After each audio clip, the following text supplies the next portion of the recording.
ඔය අම්මලා තාත්තලා හිතාගෙන ඉන්නවා ළමයිට කන්න බොන්න දුන්නාම අඳින්න පළඳින්න දුන්නාම ඉස්කෝලේ යවුවම පන්ති යවුවම ඔක්කොම හරි කියලා. නෑ. ඔගොල්ලෝ හිතනවා අපේ ළමයිට මොන ප්‍රශ්නද? අපි ඔක්කොම කරලා තින්නේ. ඒකට අර ළමයා මේ ළමයා අර බලහන් වර සුනිමලා. ඔහොම කියලා එක්සැම්පල් පෙන්න බයින්නේ. ළමයින්ට අනන්‍ය වෙච්ච ප්‍රශ්න ගොඩාක් තියෙනවා කොහොනාර.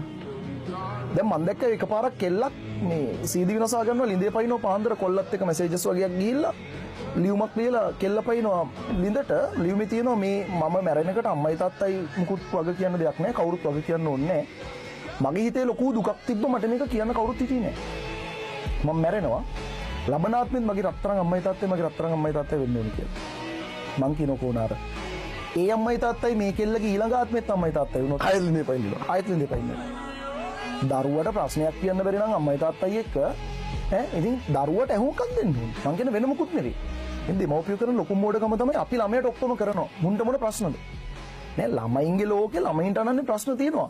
අපිට ඒව පොඩි වුණාට ළමයිට ඒව ලොකුයි. මං ආදරෙන් ඉල්ලා හිටිනවා මේක අහගෙන ඉන්නවා කවුරු හරි අම්ම කෙනෙක් තාත්තා කෙනෙක් වැඩි හිටියේ කරුණාකරලා දරුවන්ට ඇහුම්කම් දෙන්න.